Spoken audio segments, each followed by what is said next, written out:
God.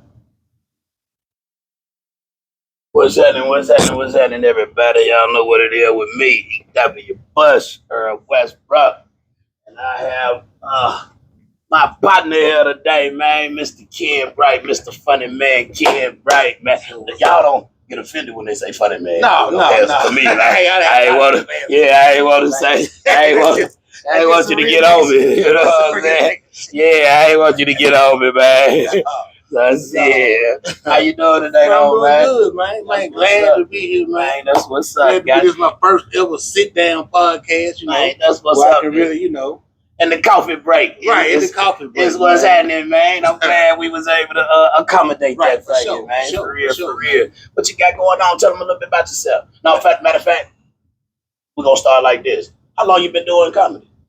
I've been doing comedy like as a comedian, full-time comedian. Okay. Since 2019. 2019. Right. Now, I played around with the comedy as far as, years before that, but I got my start writing for Lil JJ. Okay. And that's how I got, but I was just writing, you know what I'm Okay. saying? I definitely had that on right. Yeah. So that's how I got started. But as a comedian, like I say, I consider myself to be a full-time. So hold up. So before the full time, you was already writing for JJ? No, I was writing for JJ. This was back in 2001 to about 2008. Okay. You know what I'm saying? Okay. But then once I came back from Hollywood, I was still doing the poetry and still being connected to the entertainment thing, just doing the comedy, but just playing around with it, not no comedian. Yeah, okay. I get up and do about 4 or 5 poems, tell about 4 or 5 jokes. Okay. And then, the crowd's still cool, but that's, just unofficial law with comedian. That's not really being a comedian. It's not really being a comedian. You ain't doing no set. You know what I'm saying? Okay. Yeah. It's real. So you got to. So in the comedic world, did I say it right? Right. In the comedic world, if you're not doing sets, you're not really considered a comedian. By comedian. By comedian. Right. Okay. What would you be considered? Because I got the pass for a long time because I was coming in as a poet. Okay. So I was able to get on the show. You had a set. Yeah, I had a set. But I had like 5 good stock jokes that was funny, and I have, I was cold with the poetry. You know what I'm saying? So I hit them about 5 poems, and in between do some jokes. Everybody, shit, we had a good time. That's cool. Everybody clapping in the audience, but the comedian is like, man, they ain't no comedian. Ain't no comedian. You know what I'm saying? I'm back over there with the poetry. Yeah. So did poetry lead you into the comedy or vice versa? No, poetry was what I started with. Poetry, okay. Yeah, I started doing poetry in about 2000 when my son was born. When they go through that little stage where they can't sleep at night. Yeah. And I had to be up with him. And I just, I seen Love Jones, the Blues for Nina, you know what I'm saying? And the writing, like, okay, that look like some it might work. So I just started writing. I found out about some open mics, and started doing it. Okay. And found out I was pretty good at it. You know what I'm saying? I was cool, on the little poetry scene. And but I think like what happened, I started inviting the the Cubes to all my shows. So they the church, yeah. So at that time, yeah. So at that the poetry shit was just snap. Yeah. So, I'm getting up there doing my shit. The Brewers, poetry people were like, nah, that really ain't what we was about. And so I feel like kind of like got cheated in a couple of spoken word contests, and everybody did too. And they were like, y'all just mess. So they kind of like told me like, your style is a little bit too, you know what I'm saying? That ain't what I'm saying. So that's the reason I thought shit, do the poetry, look clap. But they would say you were too aggressive. Yeah. They got the people out there doing this shit. Yeah. Your people come in doing this. My poetry was different too. I want to come in with the flowers and the sky. Yeah. I was like, what you talking about doing and who you going and where we, Yeah. And, people, so they. So how the hell did you get? So I'm assuming while you're writing your poetry, you might have a joke come to mind, and then you throw that in there. No, like I said, I always had like even the jokes that I do now, because this is a thing with all right, man. Free be man.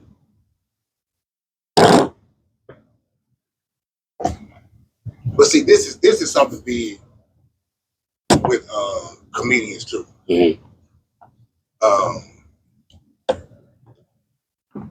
They always feel like if it's something, because like all the jokes that I was doing, even when I was doing it with the poetry, it was jokes that I heard when I was younger.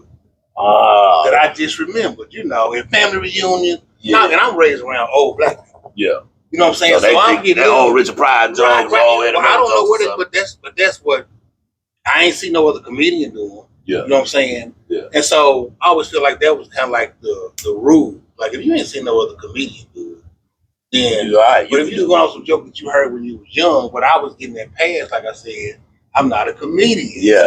so it didn't matter at one point. Right. But once I started decided to go at it full time, I'm still killing the crowds. You know what I'm saying? And of course, some people, some comedians might be saying, but those people that was that's really in the game, just like at the comedy clubs and stuff. Yeah. They were like, man, you great, but you want to take your shit to a different level. You know what I'm saying? You need to quit.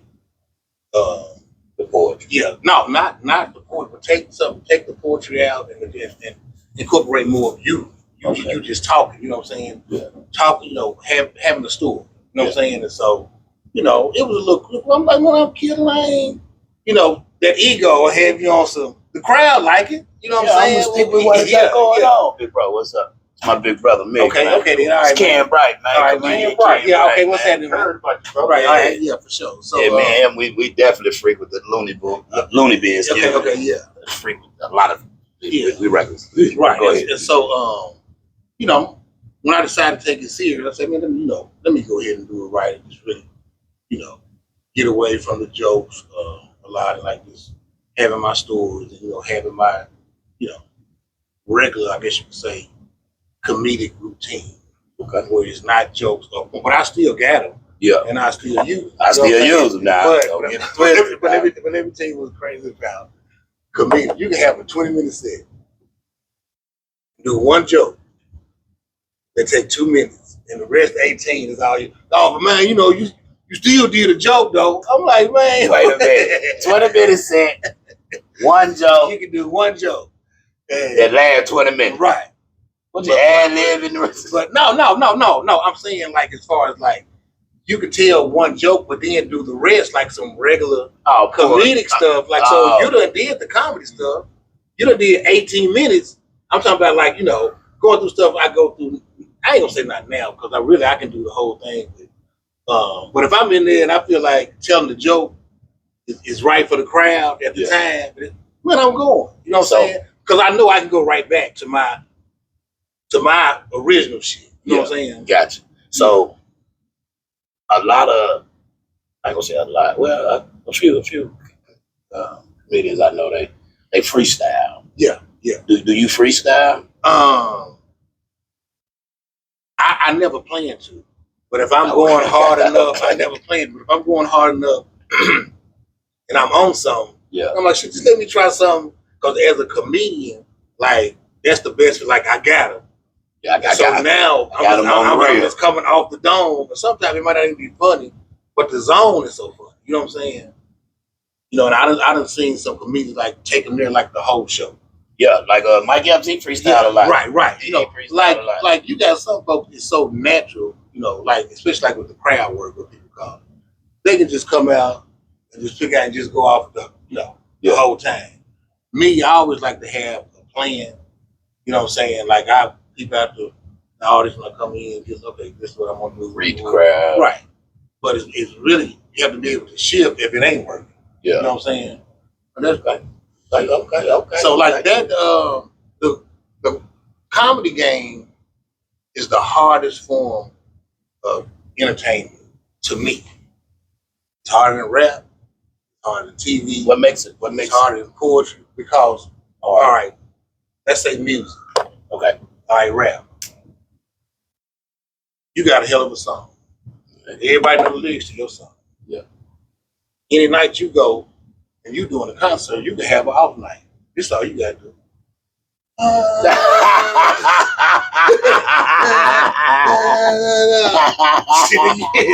can sing half your song. True or false? True. I swear for cheese and crackers. True. For real. That's why I'm laughing. Yeah. True. You know it.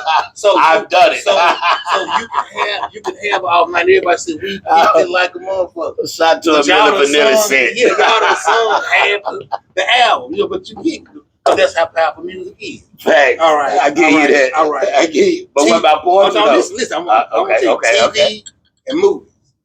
All right. And TV and movies, I'd have been around both of them. Okay. When you mess up, they can erase the tape. You know what I'm saying? Yeah, they can erase. Okay. Yeah, that's why take one, take two. All right. Most of the time, it's take five is the one that they keep. So you got four. You know what I'm saying? You got directors and producers help you tell. You know what I'm saying? You right. All right. You right. True. Here we go. True. Here we go. Yeah, you this, true. this is gonna mess you up. Poetry. Yeah, that's I've done it. The thing about poetry, everybody think it's on some intelligent shit. So, you gotta listen. So even when motherfuckers be wanting to say something, and like, man, it'll just seem like I don't know what the fuck he talking about. So that's why I'm booing. Poets never get booed, man, because the crowd respect it, and the people that don't even like it, they were like, I don't understand this shit. And if I boo, it'll really make me seem like I'm the only one in here not getting. I've never seen a poet get booed. No, never. I get it. Because everybody respect poetry. Because they like this. I haven't trying to watched tell it you a ton of something, times. right. But They're trying to tell you something they hard. yeah. They trying to, teach you something. Tell you what So you're a little bit more softly right. to that. All right, I get Now, that's the only one that I really don't know for a fact, but yeah. I but give you that. so I give you that. so I've seen people like no response, like no snaps or nothing, but they would never do anything or it's like start talking to us. Now on the other hand, comedy, man, stand-up comedy is like a heavyweight boxing match. You against the audience. And a joke is a jab. Okay, get them laughing.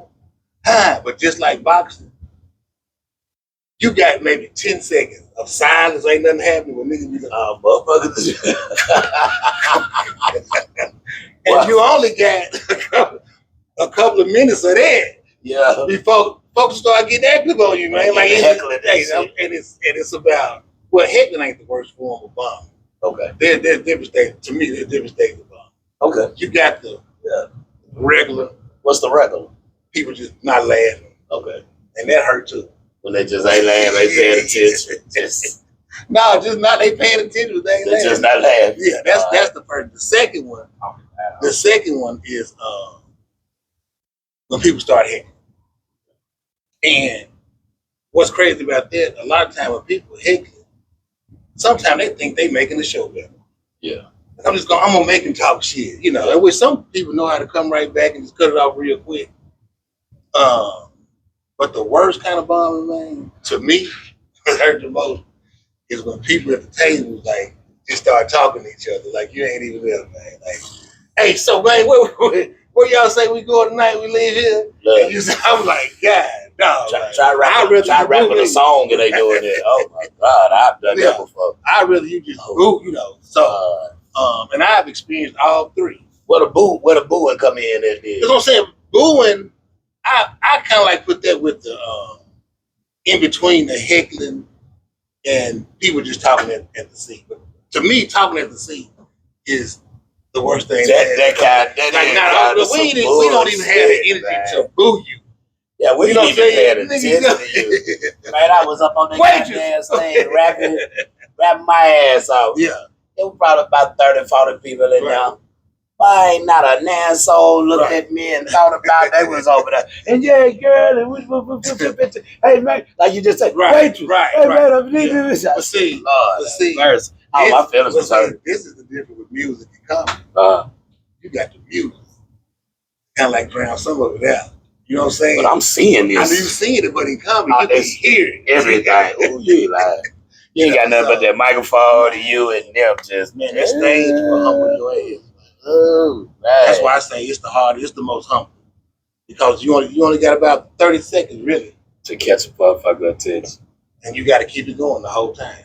Unless you done told a couple of good ones, and because really comedy is about setup and punch. Yeah. The setup is you just hit them over some. You know what I'm saying? Now, if your setup, you done told a couple, and the setup is kind of long, but they punch hard enough. Yeah, it don't matter. It don't matter. So now they like, we gonna wait on this because we know we got something coming. It don't even. But if it's long and it's some bullshit, right. And see, niggas is upset. Yeah, niggas is upset. and So that was the thing about the jokes. Why it was so cool. Why I just started because I was just doing the jokes, and like all of my jokes, most of them is a long setup. Yeah. But the punch was so hard. It'd be so hard that I can talk a little shit just about the joke before I go into the other joke. Yeah. But that ain't no real comedian, so I'm getting standing ovation and everything. Look, the comedian world, that's just like how the rappers is. That nigga ain't no rapper. Yeah, it's hard. That nigga just started rapping, nigga ain't no rapper. So in Hollywood, did you do any of them any clubs in Hollywood? Yeah, I was one of the But what's the difference in comedy in Hollywood and comedy in the South? Well, the thing about like the open mic club, like the open mics, be like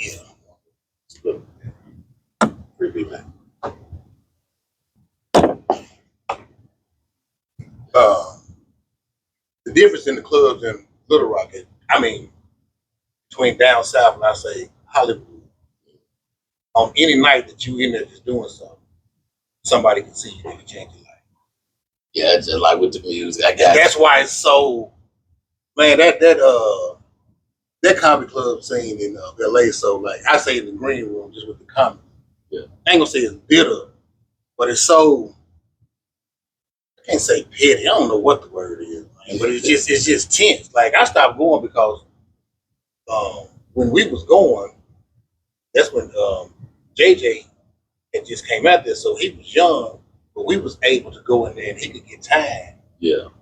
And get some of them knocked off. You know what I'm saying? Because this had worked. He wasn't even big enough like this to take the time he wanted, but we knew to do the spike. You know, we knew like the people at the comedy store, but this after he had come to the stage.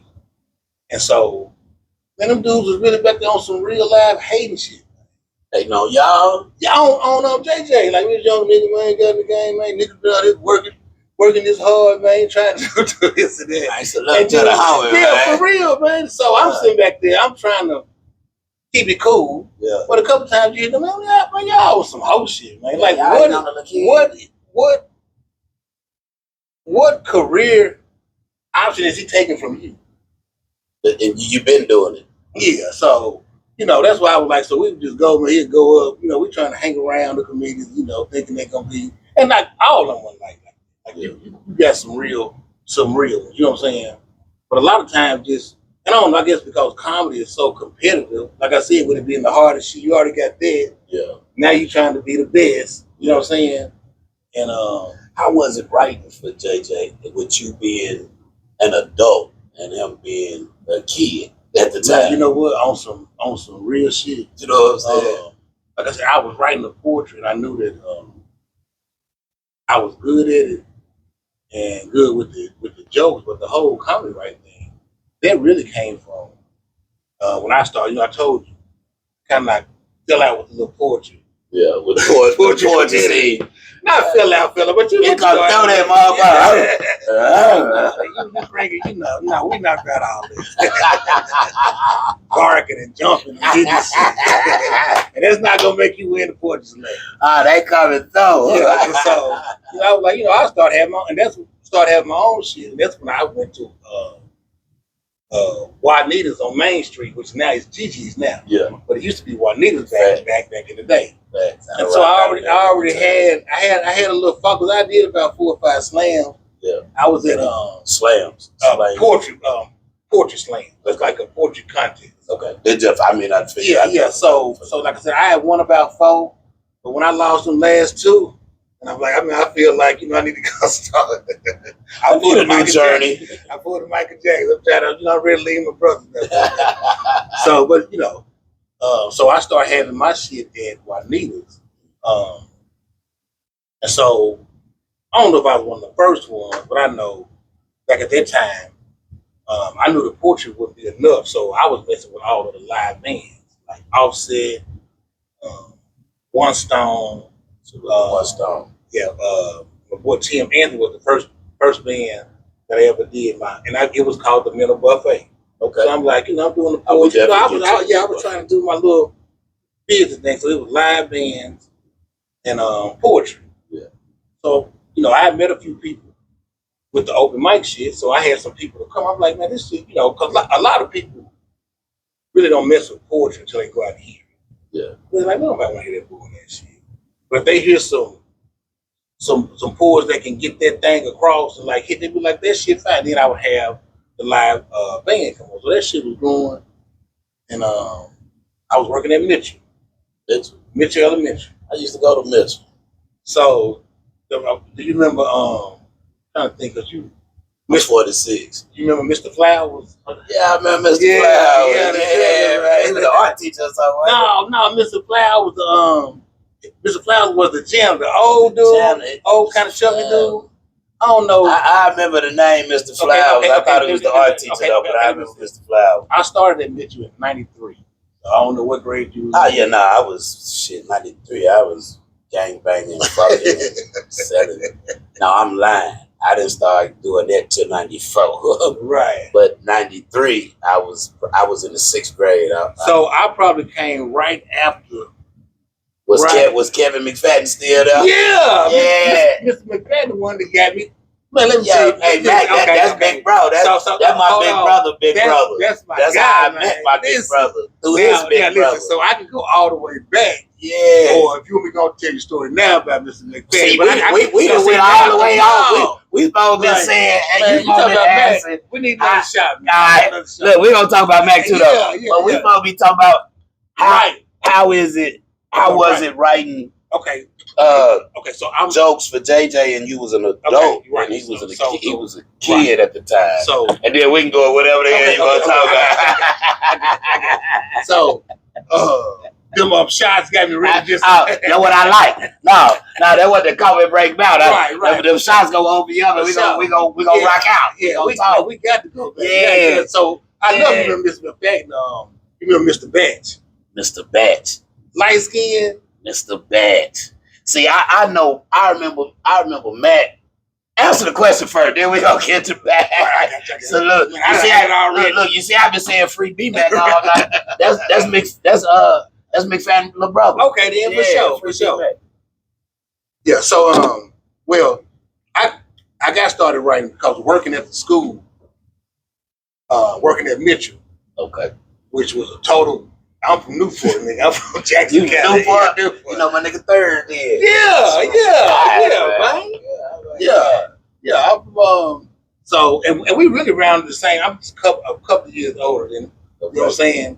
But so I go from Newport, Elliston and Jonesboro, and till I got a little trouble and I had to come on to Little Rock. That's when I was. But anyway, let me tell you. So I started working.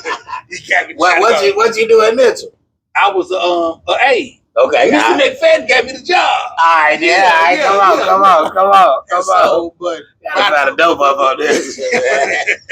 I gotta hear about this. But listen, by the time JJ never got there, and he got about JJ went to Mitchell. That's the whole connection. Okay. Yeah, so that's why I had to, when you have to I had to go all the way back. I bet. So JJ was by that time he about in the about 5th grade, and they couldn't deal with it. So, but it was a few of them at Mitchell. Yeah. But I always had a little knack of like my room always ended up being the room with all the bad kids. You know what I'm saying? Send the principal and everybody. Send Mrs. Bright. Yeah. So, so I get out there and it wasn't even on no trying to be mean. I'd be like, man, just sit down, man. Don't do your work. They come out there, you got all them working and the teachers. And I'm like, because I ain't hollering at them. Yeah, I'm cool. I can relate. But JD was the worst one at the time. So he was with me all day, every day. You know what I'm saying? And this at the same time that I started doing my show at Juanita's. Okay. And so, just trying to always be funny, this and that. I'm like, well, you know, you ain't gonna outdo me being funny. So let's get that out the way. You know what I'm saying? And I told him one day that we was in the room, like, man, you just want to, I'm having shows. If I write you some stuff, would you get on stage and do it? Because I knew, because it's confidence. You know what I'm saying? Yeah. One of the smallest motherfuckers out there, but wasn't scared of nothing. That's why I fuck I don't go. You know what I'm saying? It reminded me so much as far as his character and attitude. Because like you just saying, smallest nigga in the room, I ain't going. People don't know small boys got to go extra hard. Yeah, I got the limit company. I had, honestly, I don't even doubt it. But yeah, go ahead. I'm sorry. And he was like, yeah. And I had the show coming up, and it was a couple of few weeks after 9/11 or whatever it was.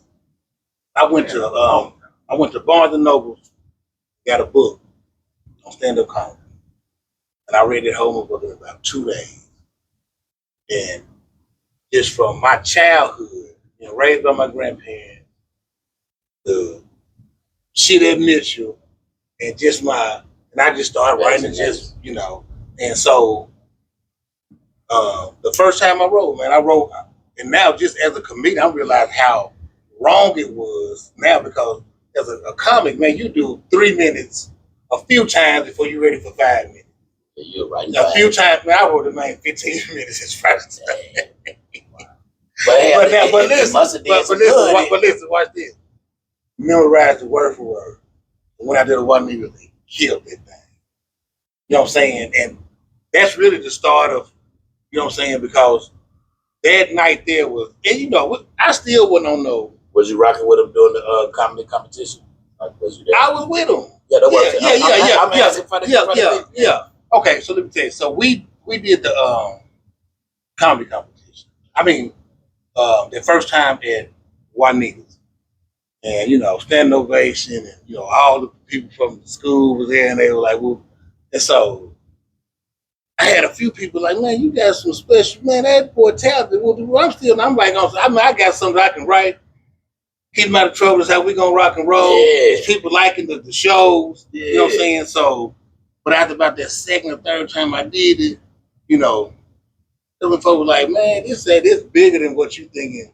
This Lil Rock. You know what I'm saying? Like, dude, do you know, ain't no, you know, that's how hard he was, you know. I'm telling you, he was a sponge. And then once he got that timing down, and because I first think, like, no, I had never did no comedy. I had never taught no comedy. So I was just going off the bare basics, what I read in that book, in my brain, but how to hold a mic. Because, you know, at that time, you know, that rapping thing and all that and holding the mic, I was like, we can't do that thing. Shit on the mic. Right, yeah. So I said, you know, you got to hold. So we had little rubber balls and little pea tray that we had. So while he practiced, that's what I want to hear right here. Yeah, I want to hear that word. Right. People don't know that about little nephew. That little nephew to me too. They don't know that about little nephew. How he had to put that work in, and how you had to put that work in with him, or however to get what we got. Yeah. So let me hear that. Right. Yeah. So it was, and that a lot of that was just getting. Now go back to the ball. Right. What you had to do? Well, you know, whenever he held the mic up above his chin, I'm buying it. You know what I'm saying? Come on, come on. You know what I'm saying? So after about that third day, he was. You know, and so that's why you see the polished product when he was on TV and stuff. So a lot of comedians hold their mic like this. Yeah, and then you have something, but everything, because as a comedian, you want people to see your mouth. You want to be lit enough, but they got so much to do with your jokes. Come on, man. You know what I'm saying? So it's just a common little, you know, a common little nugget. You know what I'm saying? Okay. And so I was like, let's get that out the way. But as far as the writing, and I mean, he was such a sponge. I just, you know, wrote it down. But once he got the time and then it wasn't no having to work no more. He was like, you know, just write it. And guess what? I'm going to add this to it. You know what I'm saying? Co-produce. Right. So, by the time we did. And I feel honored because he told me one of his favorite rappers. Right, for sure. Right. So, by the time we did Coming to the Stage, we had really been doing the comedy stuff for about 1.5 years or 2 years, which is local, just anything without, you know, in the grind. Because the more you do, and the more people start telling you, like, okay, Because at first you think you're ready. You know, you did 4 or 5 shows, you ready for Hollywood, you know, but you're not realizing that comedy ain't no promoters or big time people just gonna get behind no child comedian. But there's so many, you know, if a liquor company sponsored, he can't perform. Like we done, especially from Little Rock. man, we hit that one time. We were going down to Houston for this big comedy contest, right before we did come to the stage. But we got down there, man, everything was straight, but Crown Budweiser some sponsored. Wow. And so everybody was there was like, golly, we wanted to do it. And we came. Why you didn't do it then? I wasn't no comedian. You was writing for Tay. Yeah, but that wasn't. I got it was like he was the. It was his time. Because it wasn't and it was just one of the things that the producers of the show thought that they could get by with. Yeah. But they didn't know. They were like, no. Yeah, it was never time. It wasn't as much as we want to. Yeah. You know what I'm saying? And so once we started doing them shows, and we started doing shows at the Funny Bone. That's when the Funny Bone first came to Little Rock. It was Jumping Comedy Club and all the black, and I got cool with the owner, and I was like, man, I'm trying to get him ready, you know, just to see if you're ready. And I remember he was a dude named little white guy named John. He was like, you said he's how old? Like, well, is he funny? I'm like, man, just let us, you know. Man, the first time he opened up for Mike Epps, man, he destroyed that motherfucker. Was Mike Epps the first national artist he opened up for? Yep, the first national artist. I mean, well, you know, he might have. National act. I don't know if it was Mike or Ricky. No, it was Ricky first. Because, you know, Ricky Smiley was brother. So he came to the Looney Bin. Okay. You know what I'm saying? And I'm like, dog, you know, you got something, because his son was actually doing comedy at the time. So I put him on, but when you green to the game, segue real fast, just real fast. That's one of my questions. Okay. We can get right back to it.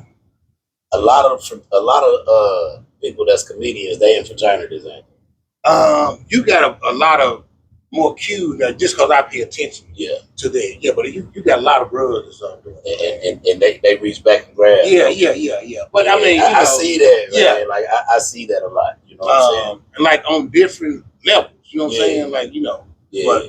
But the brothers got a little network. You know yeah, no, I see it. That was one of the things because I see. Well, y'all be in the well, y'all everywhere. Like y'all with the shit too. Like, hey, for real.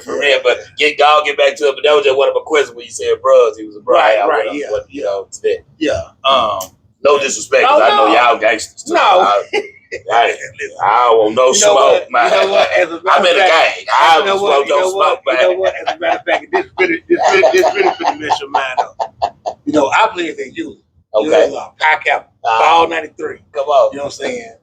My DP, who was that's the dude that's over you while you playing. Yeah, your OG. Yeah. Spring 92, Martin Mays. That's the dude. What it do? You remember a song you did with him probably about 20 years ago called What It Do? I don't know if it was you, him, and was it Kevin Richardson? Oh, if you said Kevin Richardson, I did. He was I'm pretty singing. sure I did it. I think he was singing, but you was on the hook. But I was signed with Kevin at one point in time, so I'm pretty sure. Well, you mentioned his name, y'all. Yeah. Okay. Man, and what's so crazy, bro? And I ain't on no arrogant shit to my own or none of that. Bro, I done forgot most songs I done done, and these niggas got albums. Hey, to let you know you got a lot of shit out there. I got a bunch of shit out there. I'm saying I was singing the tune. I still remember. You know, that's my dog. So of course, he's like, man, check. Yeah. And I met Kevin through 3, man. Martin Dawson, man. Mr. 3, man. For real. We was tearing, dog. Right. For real. So like, opened up for Ricky. So you done did all this. Finally got us in touch with a woman out of New York, man, Cheryl Adams. She like a different level of management, for good people building connections and stuff. So all the comedians that I talked to, everybody was like, man, y'all just in Arkansas, you gotta I know he a little kid, and that's why they laughing on stage, but got to hit New York. Yo. Got to. And so at this time, it's so much that we in the clubs and he getting better and it's just growing and growing. So I'm on some man. I'm just shit, drop it all and go for it all. You know what I'm saying? Go.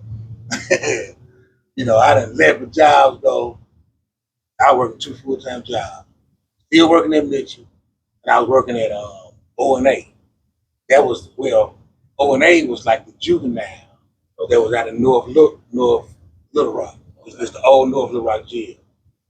And that was for anybody from like 12 to 17 at the time because they had to come through there because it was observation and assessment.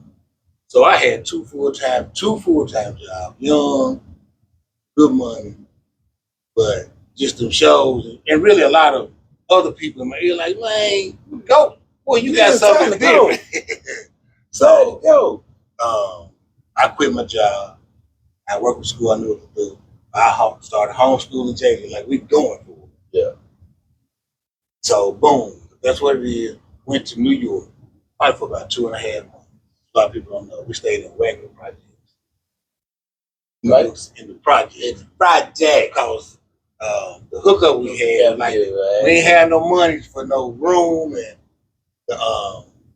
the lady Cheryl, she had her own place, but I don't know if it was just the size of it or what, but she had us to hook up with some of her relatives there. And we stayed there in Moore Wagner Project. And that's when I really found out about New York City. I was so ready to go. But we got to go. We got razors in the mouth. It's time to go. I'm from the country. I like some trees, some grass, all that. You got to catch the air everywhere. We was on the ground for about 2 and a couple of comedy clubs every night. Sharpen it up, on the subway. We'll come back, do a little school, and that's when I found out the people in the projects in New York, man. Because at first I thought we was just telling, about our day and what we did. Because, we going to the Statue of Liberty and, Empire State. Stuff don't even cost no money just to go. So we coming back talking about, I always been big on body language. So I'm like, they still around like, you get that feeling like, man, they don't want to hear about this shit. Yeah. Somebody put me up on it, like, man, some people ain't never been outside of the project. I'm like, but they here in New York. Yeah. They don't hear about they ain't never left the project. Right. Man, you done been there for a while. Outside of y'all. You hear them about the bullshit. So, I can't go. Look, we're going to go do these clubs. And we're going to shut them out. Yeah, we gonna keep the same. Yeah, that's what's up though, man. The grind, the work, but motherfuckers don't see, man. So we had about 2.5 months of that. No, I done let my job go.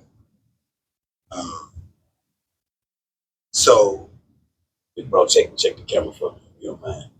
So now we think we're ready for LA. We not only had we did that time in New York, while we did, we got a little plug. We ended up doing some showtime at the Apollo.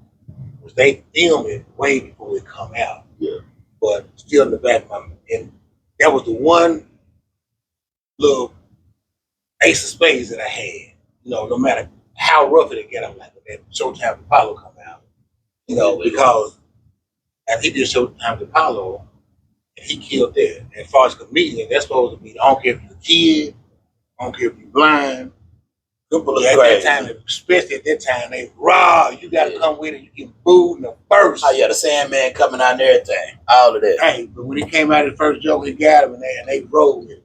So now we think it's time to go to LA. Because we ready. We're in New York. We're in Showtime at Apollo. We're going to kill there with every comedian. Every comedian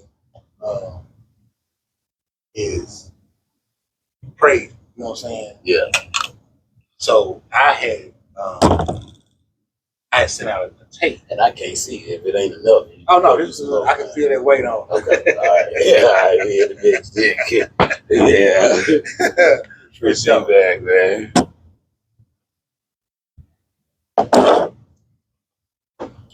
And so we done drove out to LA. From New York? No, from Arkansas. Oh, okay. I was like, God. Yeah, we drove up, we set up, because I sent out a tapes. A lady named Heidi Fike. She was an agent for William Morris. During the time that he was doing it, people was in my ear. So I just started taping shit. It wasn't no professional taping, nothing. I'm just taping stuff. Just sitting there and I get an address. And so she was one of the only word. Right. She was one of the only ones that responded back at all. I sent them to all 5 major agencies. William Morris, UTA, Gersh. Y'all get the game if you're a comedian. Y'all, is y'all hearing? Is you not hearing? And he giving, and he ain't holding it back. He getting y'all their name. Gershon, Michael Jackson, little John there, little Spoon them over there. He giving y'all the name, man. Y'all. All right, yeah. I told y'all, coffee break, man. Wake up, something new. Come on, bro. I'm sorry. You rock it out. You rock it out, baby. It's all good because I sent it out. And she was the only one to slip on that. She was the only one that responded back to say like, get a better taping and we're gonna try to see y'all when y'all come out. We'll set something up. So we set a meeting with all 5 major agents. They had it just because of the, because word spread. Yeah. Showtime follow this kid, comedians talking. So, but right before we went out there, they caught us off guard to about doing some show. I don't know if it was Flick, some with the WB. Okay. And this was acting, reading, fiction, talking. Yeah. I'm talking about just out the blue. Like, y'all act, but you know what? I got something for you. And you be on TV. That's you the woo. So, I don't know, say fault to me or whatever, because, fault. You got it. The fault to me, you got to take the blame, whether you winning or losing. Okay, so they faulted you for that. Well, no, I faulted me. You know what I'm saying? Because they feel because they had them to read for some stuff. But so, this is the time that Little Rock, Arkansas, West 65th, dialect, but which they work for the comedy, but so much with the acting, this, this and that, and he was like, I'm reading like I do my joke, you know what I'm saying? And why I say the fault, I didn't really have enough game. Because if I had read up on it, I knew it was coming. I would have had it read. But I'm like, we out here for some comedy. But once they figured out that he couldn't, that he couldn't act, to the agencies like, well, if he can't act, there's no movies, no TV, no commercials. So what can we really do with a child with a comedy? We can't really make them agents. They think, what I'm saying, it ain't no kids a comedy tour that's gonna be coming out. He ain't gonna be able to, So basically, all 5 of them was like, oh, we like them, but just work, go back and work on. This or that. So, but once again, Heidi from William Morris was like, just don't just. I got something for you. Just work. I ain't gonna say what it is, but just keep on. I'm still pulling. Yeah. So this was probably back about the.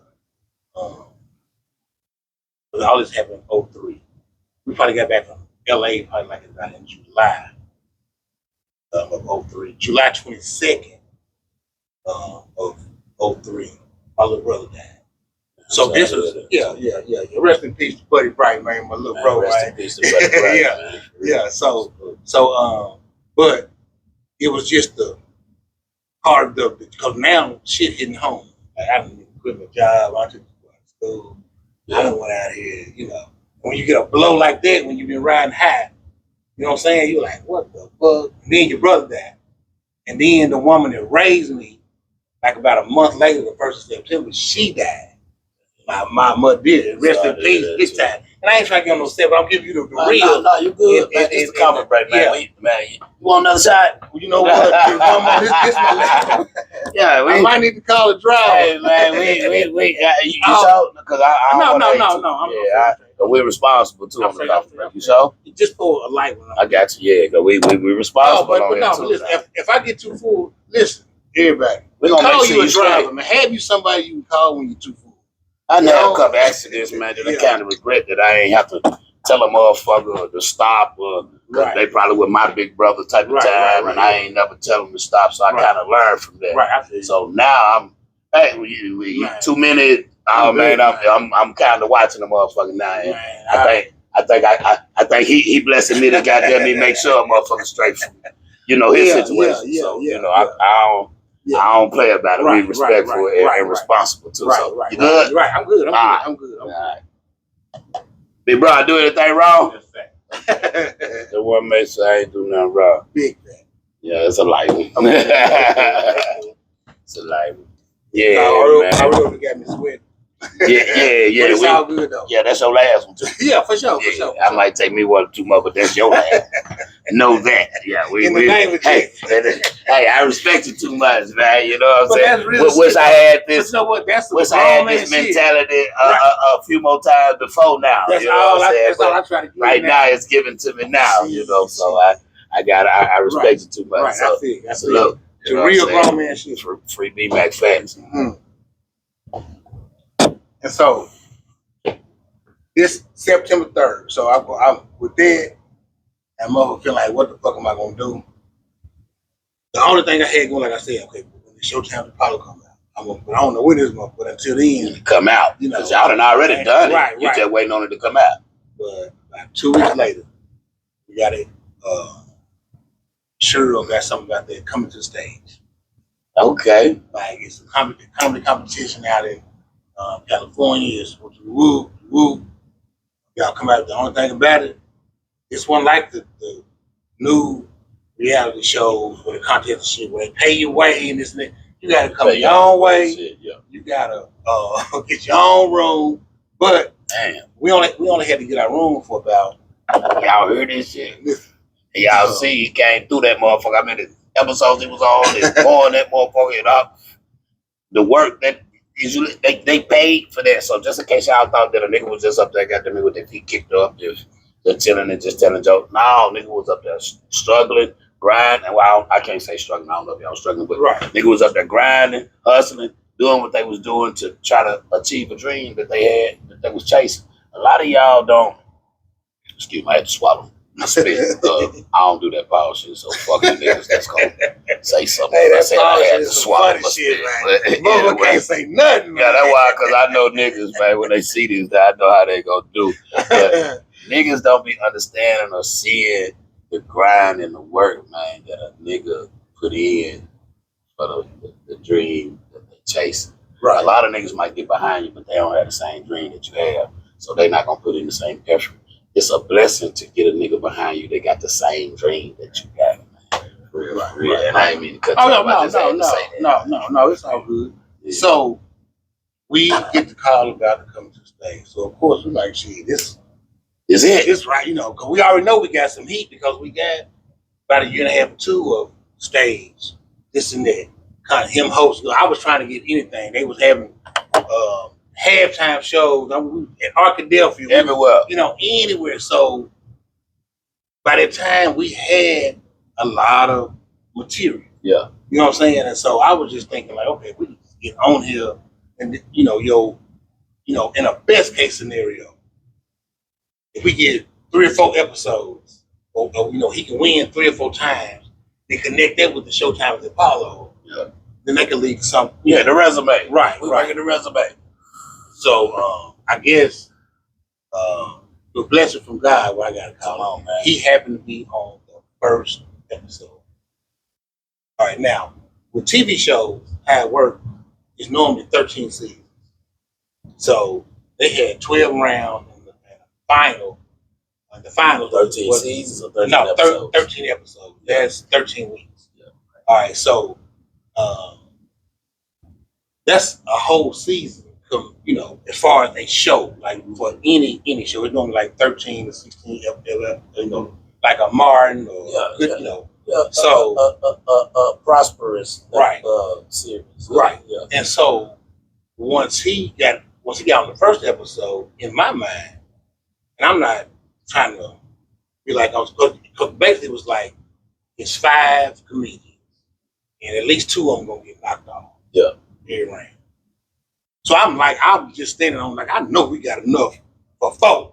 Yeah. So he ain't gonna be the bottom, you know what I'm saying? But from the first episode when he came out and destroyed that motherfucker, You know what I'm saying? Well, he had to sit it behind it, but we was on the motherfucker like this watching. Hey, voting it. Boy. But listen, let me tell you what's crazy about TV. Like I said, we was only scheduled to be there like 4 days.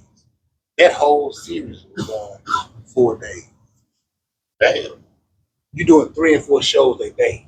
You load them in, you have an audience, take them out, everybody change clothes, everybody get it set up, and it's just like it's a different audience every time. And so come motherfucker lined up trying right, because it's BET and the camera work. So we already knew, you know what I'm saying?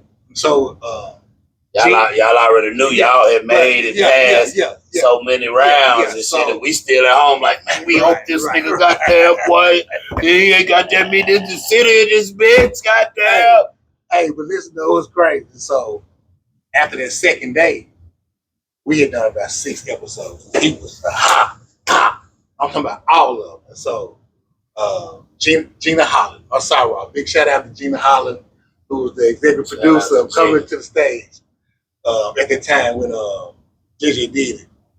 Because, you know, like, when the day was over, all the grown comedians, they had like a little basketball goal up there shoot. And so they started with that, y'all, man, this little nigga, man, we done got on this shit with this little mother, man. But they couldn't say nothing because he was blatant killing. So no matter what any of them started saying, one of them was saying, but man, he killing that shit though. Yeah. And so after about that sixth episode, I guess as a producer, Gina was like, she started coming like, she said, how much more time you got?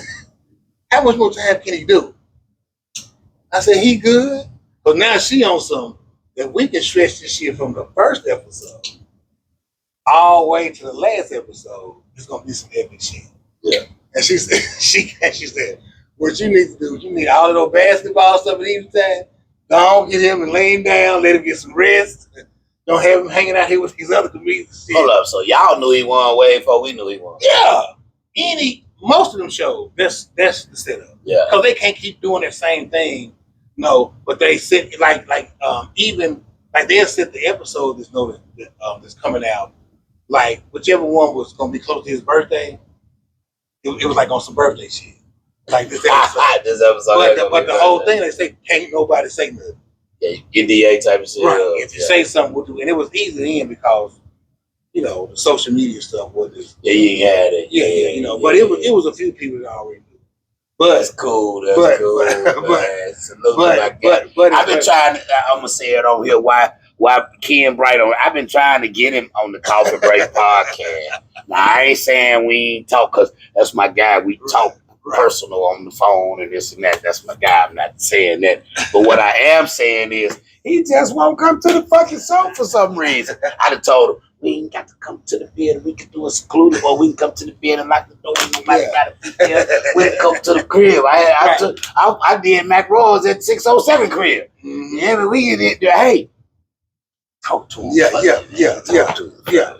So I'm gonna take a shot. Yeah.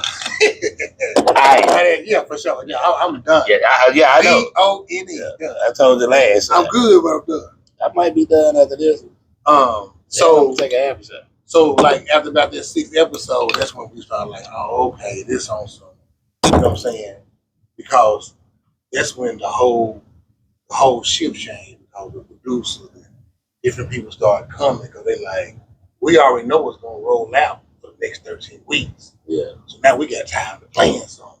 We got time to you know, if he win, and then when he went them last 7 and he won that thing. Let me tell you about Hollywood. Like, you remember the story I told you about? We came out and met with all 5 agencies. Yeah. Man, they all of them was like, yeah. This is the one thing that let me know quick in the game that him to be able to maneuver kind of easy. That ain't nobody in Hollywood dealing with you. Unless they think they can make money. Yeah. Yes, they are. Period. Like, and I don't know, I ain't saying that that's right or wrong, but just know any relationship. It's just logical. Yeah, Because I play the devil's advocate. It's just logical. It's business too. Yeah, it's business and it's logical. It's not even nothing personal the way you should even get mad. Right, but let me tell you how raw. Well, depending on how let me tell you how raw. Them same 5 agencies that sent us back to Arkansas, where our tail tucked between our legs. Like 2 days after we had finished coming to the stage, we had a meeting set up with every major agency. I already know it was a deal on every table. Every major agency, them same 5 ones, they set the meeting up. So now it was different. They send the cars. Yeah, you know what I'm saying? Paying for the trip. Every so in every meeting, it was so cold because they basically had to tuck their tail. They had one of their head people. Every meeting had at least 10 or 12 people sitting at the table in suits. And the first thing they started off with, all of them like, sorry. We was wrong. And then the next thing they said, and we know all the other agencies are going to be doing the same thing.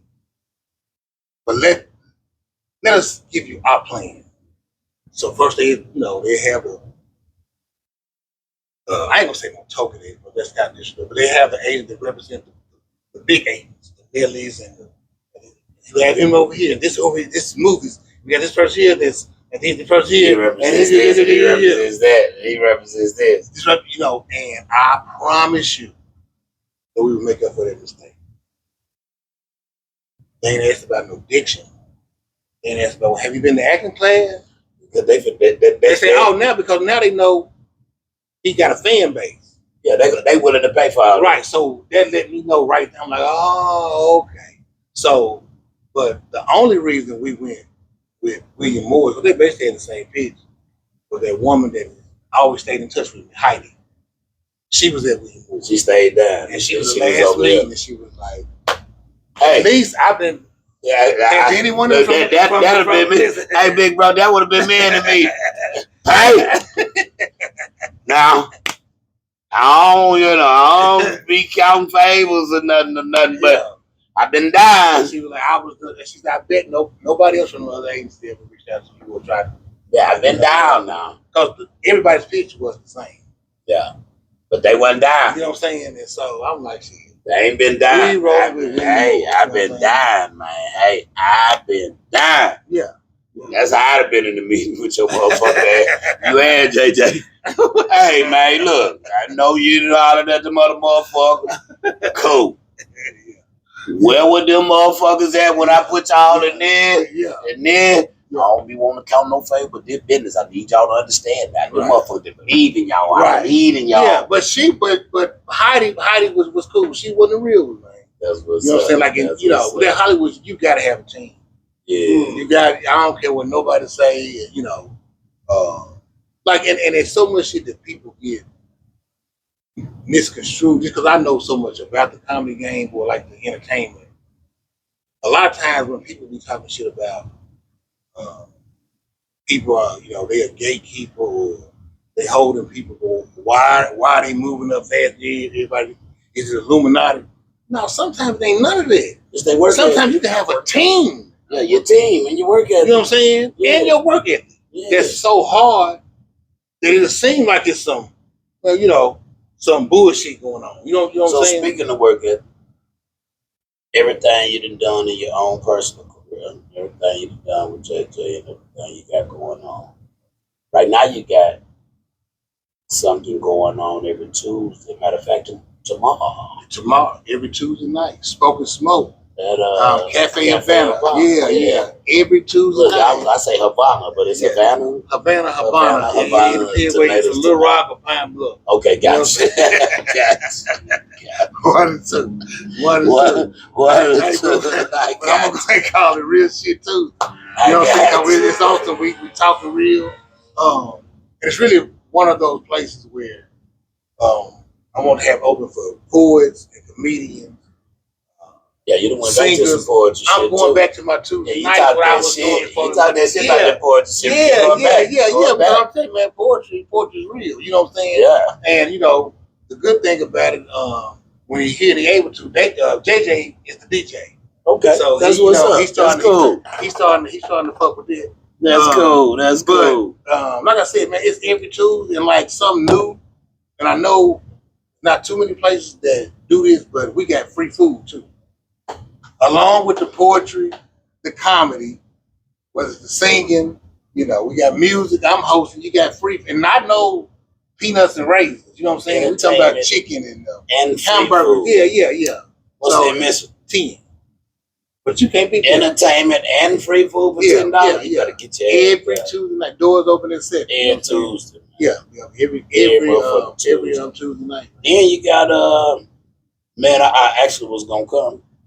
7309 Canis Road. 7309 Canis Road. By the time I got ready, it was Cafe already Havana. 7:30. Right, yeah, I ain't now with so Gigi's. That's like a Sundays thing that we've been doing with the jazz thing. Live jazz. Yeah, live. So I just hosted and bring a little comedy. The name of the band is Pattern Blue.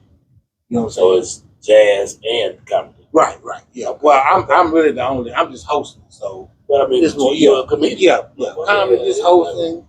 Maybe take it up to some poetry. Because like I said, I'm sticking to you talking that shit. You done came on back. Came on back home. You came on back home. You talking that shit. You done came on back home. Yeah. That's cool. That's cool. Yeah. So like I said, man, I'm just trying to hang in there.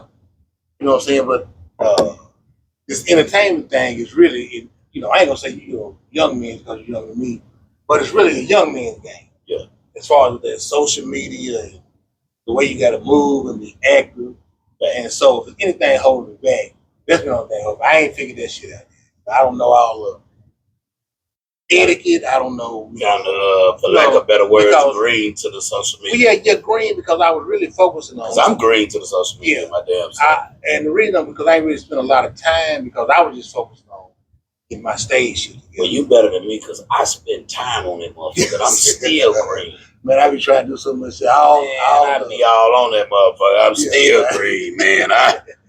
I can't figure it out. I be trying to. I just can't never figure it out, but I'm gonna keep trying to keep Yeah. So like I said, I'm trying to hang in there, man. And I ain't gonna say hanging there because really I'm in my stride now. I spend enough time on it because like with the comedy, I came all the way back down to the ground level. I didn't come in on I did this or I done did that. I'm hitting open mics. Yeah. I'm hitting contests, karaoke, Shit, I seen you at a goddamn show and you was the goddamn judge. Yeah, I'd have been judged with whatever I could do. And I thought I was gonna be a judge. They kicked me off the judge. They kicked me off the judge shit. I remember that. Yeah, they kicked me. Well, he didn't kick me off. He told me, if they don't come, bro, I need you to be the judge. Right. Yeah. And then I was like, all right, bet. And I sat down and then you were like, they here. I was like, God damn it, why they didn't have no rip? We gonna run that one back to her. Yeah, I need to be there, man. I'm gonna be there. I'm definitely gonna be there. But yeah, man. What's some of your national inspirations? Like it's really not on no. I done dealt with the TV and even though it was from that's a different side of it. When I was on it, or when we were dealing with the TV, movies and shit, all that Hollywood stuff, it was good, but it was so much pressure, man. Like that Hollywood shit was real. You know what I'm saying? And we got caught up in that writer's strike shit. So right when we was at the peak, the writer's strike happened. And then that cut so much shit out. So me being my only attachment was the shit I was doing with JJ. You know what I'm saying? And so so you would say JJ would be one of your right. So when it national. Yeah, so when it slowed down, when shit slowed down for him,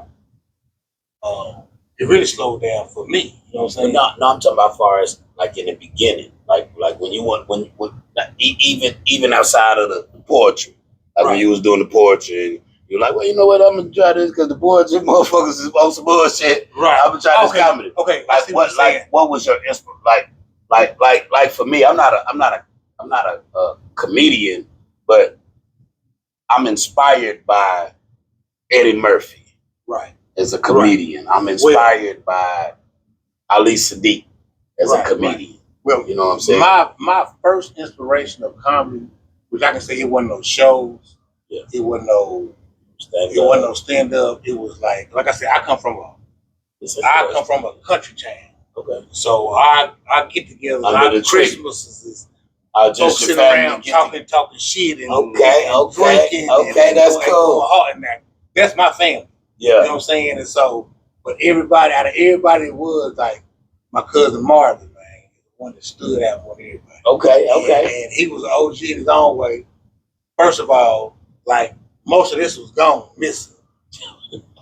But he was so cold, he wasn't fucked up about it. You know what I'm saying? Yeah. And so he would always be the only one telling jokes and talking shit, and he would just have, man, everybody just sitting around captivated, man. Shout out to Marv. You know what I'm saying? Shout out to Marv. And what was funny about it because, like, a lot of people know he couldn't say his F words right. But his favorite saying was, I might be fucked up, but I ain't fucked up about it. But he was still like, I might be fucked up, but I ain't fucked up about it. So, hey, and next time you talk to Kevin McFadden, he asked about that. Yeah, let's get on Big Bro. Let's talk about Big Bro, man. Let's get on Bro. Okay. Yeah, we had to come on back. Yeah, we had to come on back on Bro. So hold on. So I'm in about probably 3rd, 4th grade. Right. And I'm bad. I'm like 3rd, 4th grade, man. Right. Yeah. Not like gangbanger. Right. Thug street, right, man. Right. Just I might be touching on some girls or something. I might say a cuss word. Right. But I'm a part of the lower class. I ain't got nothing. I'm the po. I'm po. Right. We po in the motherfucker. Right. Yeah. So they got admittedly they got the PE, not the actual PE class, but you go outside for PE. Right. Mr. McFadden at the time. Right. Kevin McFadden. Shout out to Big Bro. Right. Kevin McFadden was the how do you say it? The age. You had supervisional age. You had and what was he? Instructional. He was the instructional. Right. So we'll be out there doing shit, and he'll be the nigga tell, hey, look, hey, all right. Right. Sing your ass. Right. All right. Right. Yeah. So, they get to, I went there like 2 years, so I'm going to just say 4th grade. 5th grade, a little old, I'm there fucking with him. He was doing some PE shit, and when I say PE, it just still was us going outside type of shit. So then he used to talk to me, you know what I'm saying? Yeah. Like talk to me. Like, hey, chill out, what, man? Right. You realize bullshit type of time. Right. What, man, you just like my little brother. That's his little brother, it's B, man. Right. So I ain't paying no attention to it, whatever. But at the time, afterwards, after we grew up, he was telling me, man, I used to go home and tell B-Mac about you, man, and whoop. Then I met B-Mac. Right. And not even knowing that they brothers at the time, you know what I'm saying? So that was crazy, though. But Big Bro, Kevin. Yeah. So that's why when you said that, let me go and get your story back. Yeah, but B-Mac, though. Right. That's about Bird. Yeah, that's my jam. Yeah, man. B-Mac, man. Yeah, I know, like I'm telling you. Wait, till I tell you the story. Yeah, come on, this shit ain't gonna mess you up, so. I told you I'm from Newport, so when I graduated, I went to BB for a year. Then I went to Jonesboro for a year down in A State. And so I was young and he got in a little trouble. My mom was like, "Mama, you come from Jonesboro? You down there showing your ass, nigga." And what was so crazy about it, man? She got me all these jobs as an RA because she got her master's there. Yeah. So I'm paying all when I went down there, man, drinking brown liquor, man. I went to jail 2 or 3 times. Man. I was wild. Yeah. So mom was like, so I moved. My mama stayed in Western Hills. Yeah. Right down there. Yeah, 15 Lakeside Drive. Yeah. Our neighbors was Miss Mary and them, Kevin them. You know what I'm saying? So that was my. So I'm man, like I don't have my mom and them, man. I don't know. Man, I'm here, man. This shit was fucking up. And so Kevin was one of my when I first moved. He was like, man, it's gonna be that man. It's cool. Yeah. I was like, man, ain't all this shit going around this motherfucker. This at the time 92, 93, 94 Yeah. was the setup for the banging in the rock shit. So I'm in the mix. everything was intense. You know what I'm saying? Yeah, I jumped out the You know what I'm saying? box. So I'm like, man, I'm here with this shit. And so, like I said, Lakeside Drive. I think we was 15. They might have been 30. Like I said, we was neighbors. So him already working at Mitchell, and his mama might have been like an associate superintendent, but my mama was the principal, so they was connected. Yeah. What was her mama name? Shirley Rose. At that time, she was a principal at Central. I know the class of '91. She was there for the class of '91. Yeah. So then she was at she was at McClellan for that big bro. yeah. And so that's how I got the job at Mitchell. Yeah. You know what I'm saying? And so that's how everything started. So it was like, and then even when I started at O&A out of North Little Rock, my evening job, Kevin started working there first. He was like, man, it's just evening time, good money. So that's how. So my first 2 jobs I had in the Rock, if I say. Yeah, that's what came back. And I still talk to him. I still talk to him too. Matter of fact, then what you do next time you talk to him, I don't know how frequent you talk to him. Just whenever the next time you talk to him. Yeah. Say, man, hey man, I went on the Earl podcast. I'm gonna tell him tonight. I'm gonna call him tonight. Don't say E-Dub. Right. Say Lil Earl. Yeah. I went on the Earl podcast. Then what he probably gonna say? E-Dub, Lil Earl. And he gonna give you the same story. You already know. Man, I was that nigga teacher at Mitchell, man. But you know what? I probably just missed you because I started at Mitchell in January of '93. Yeah, I had went to Wakefield in the 6th grade, and then I went to Henderson in the 7th grade. Mm-hmm. That way everything started for me. And in the 7th grade, that was 94. Yeah, so 93, 94. Right. So when I started at Mitchell, man, I was 20 years old. They put me right there, and it was. Yeah, you were right there. Right, you were right down Battery. I was green. You were right down Battery, and then you was on Roosevelt and Battery. And then you was goddamn it. But see, you had the project. No, but see, you had 29. 6 right yeah, that was their way. Yeah, but you had the Deadly Project there. One of them, right? The police couldn't even go to that motherfucker. So 9th Street Project. So those students, they this way. I already know. They threw old country and the brown egg. From Newport, Arkansas. So I was already going to Solar Beam and pressing my pants at the pressing. Okay, in 93, about 93, 94. I definitely was pressing my pants in 93. Yeah, that's why, man. Anybody that went to Mitchell, man, it's always, I was at Mitchell. I remember it was who was the principal? Was it Miss Husband? Miss Husband. That's who hired me. Miss Husband. Yeah. I was at Mitchell. Goddamn me, when it was like a bee infestation right at the front of the building and shit. Yeah. That was my last year. We were bad. Me and my little cousin, little Wapstar, went to that motherfucker. Yeah, man. I was hunching that motherfucker. I mean, we had to take little naps because I went to kindergarten too. We had to take the little naps on the little mats, and then they had that little house in that motherfucker. And you go in that little house, and you can take a nap in there and shit too. And I remember the girl, and she's still around that motherfucker active too, and she my homegirl right now. And I ain't gonna say your name. I wouldn't even do you like that. But we used to hunch in that motherfucker. I wouldn't even put you out there like that, homegirl. Right. But she remember. We regular. Yeah. We fuck with each other on the regular. Yeah, like, for real, we all, that's my homegirl. Like, but we ain't even know no type of time or nothing. Yeah. That's my homegirl. Yeah, used to have a big house on Battery. You know what I'm talking about? You know you. Yeah, down in the country, we ain't have shit else to do but hunch. Every game was hunching with us. That was what? And I wasn't even in the country. I was in Little Rock. But as a youngster, as a bad little dude. And there was some girls around. Every game included hunching. Yeah. Every game. When I moved to Little Rock, Arkansas grew me up quick. Because I had to learn how to move and know where to go. That was one thing about Kevin when they gave me the speech. Like, look, man, I'm from here. I'll be going to College Station if you don't know nobody. I'll be going to Granite Mountain if you don't know nobody. I'll be going to East End if you don't know nobody. And they all the time, I was like, damn, where could I even just listen to? Listen, if you don't know nobody, anyone lying, even right now to this day, still don't go to the place. If you don't know So I was like, I hear you. You know what I'm saying? Man, for real. Hey, man, there was the time back then. Don't care that my brother, man. Hey, tell him what you got coming up next. All I got coming up next, man, is Tuesday nights. I'm gonna say it again. Tuesday nights. What about Gigi?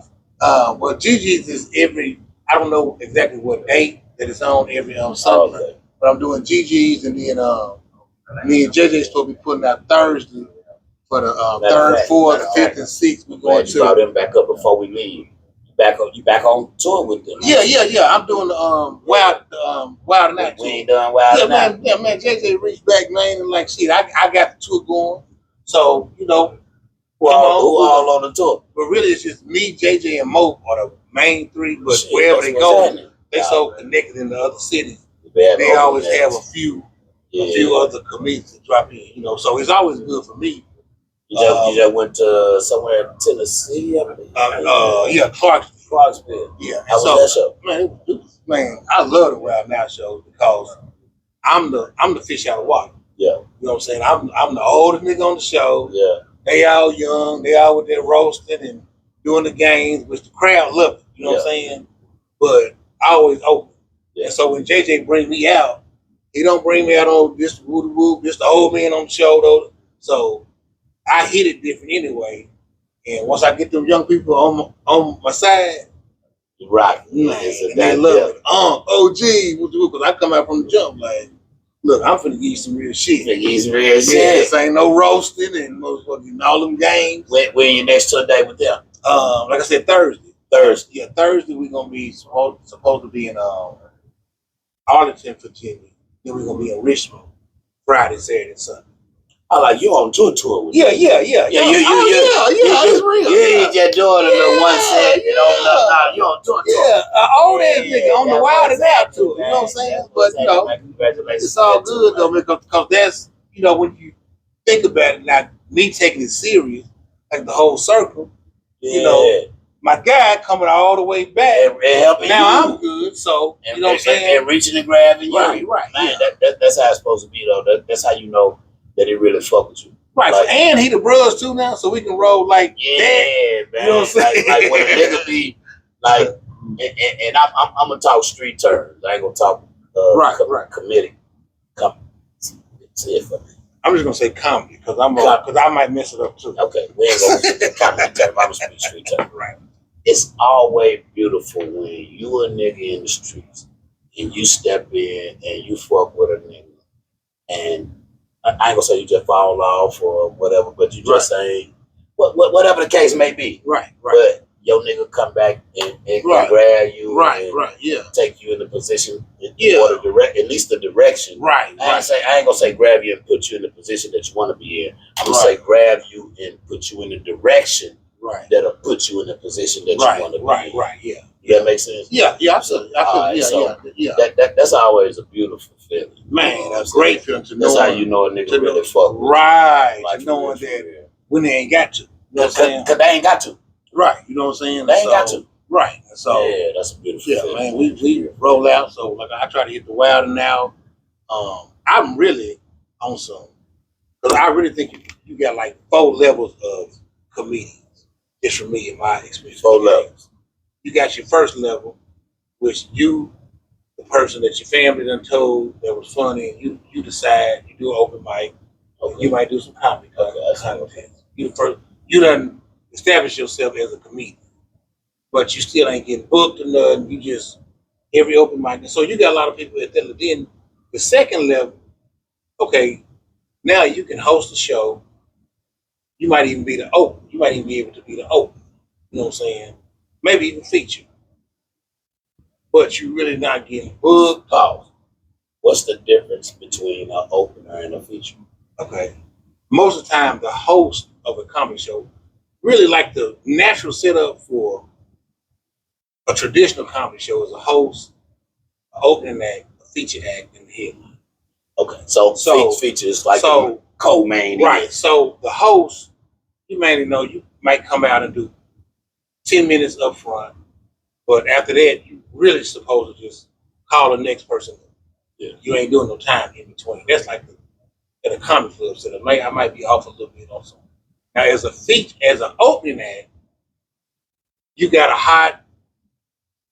It can be anywhere between a hot 5 to 12. But you the opener.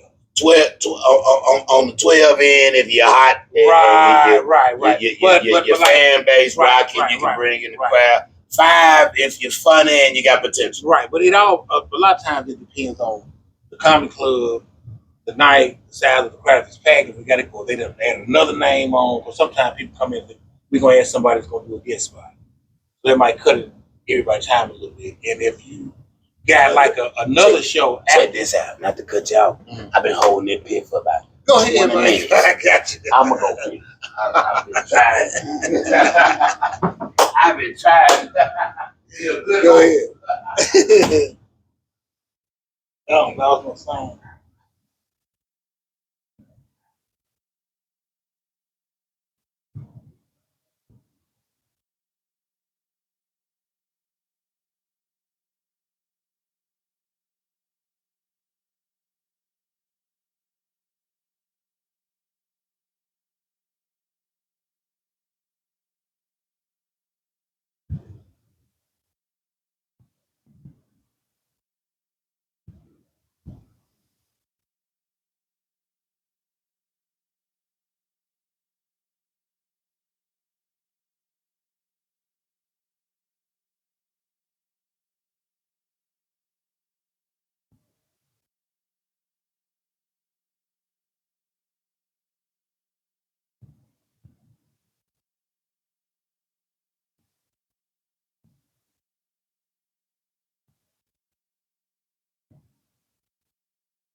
Oh, motherfucker.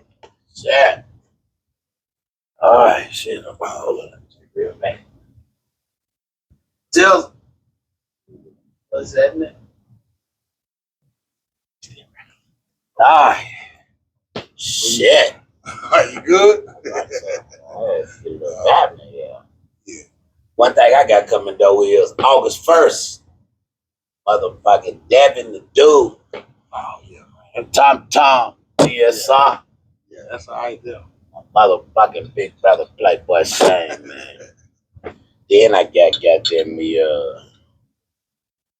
and my little brother, the chef and the servant. I say little brother, I gotta quit saying that because that nigga real big. They be getting misconstrued. Well, no, they don't, because they skinny. So I never mind. I can still say little brother. So my bad, just anyway. And we got the chef and the servant. We ain't performing shit, but the chef and the servant, man. We might throw a dope walk or something up in that motherfucker, or something like that, man. But then until it's time for me until the show out one time that night. It was talks. I don't know if never mind. I ain't gonna say that. Right. Hey, but you need to come check out too. Come check me out tomorrow night, man. If you ain't doing that, hey man, look, I don't do, man. I literally meant to come yesterday. Yeah. Yesterday was my grandma's birthday and my kids were still here, but they left about 6:30. By the time I got ready to go, and I was like, man, John, this shit start 6 to 8. Man, it's 7 o'clock. I ain't. Right. I wasn't going. Right. Just rock out. You know what I'm saying? So, but now I know. Yeah. And that was at Gigi's. Yeah, that was and we actually started early, but tomorrow doors open at 7, so make it around 8. 27 and 8 to come on so you can get your and good tomorrow is gonna be the poetry and the comedy. Poetry and comedy. You know what I'm saying? Cafe Avant. Cafe Avant. Man, I'm gonna come through, man. What's the entry fee, man? It's 10, you know.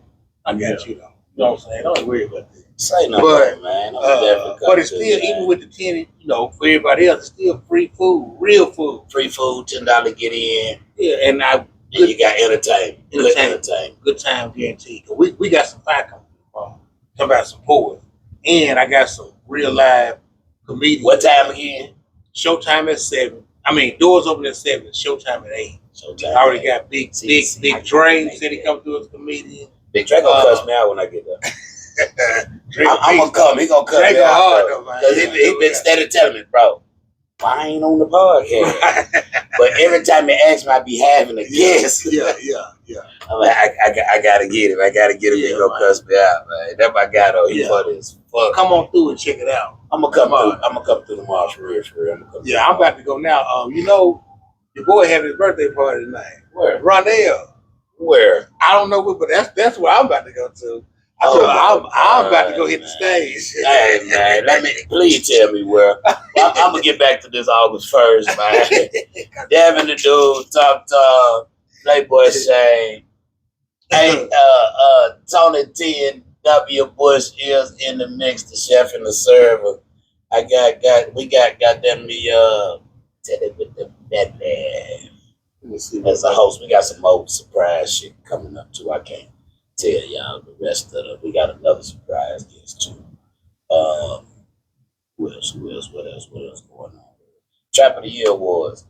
Y'all will probably be able to start nominating no later than Friday. Say that. It's at the BH Event Center. So, BH Event Center, 11745 Rainwood. Yeah.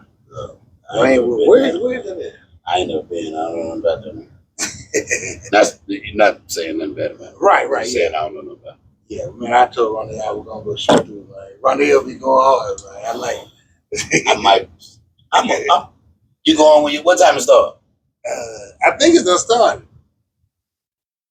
He said it started.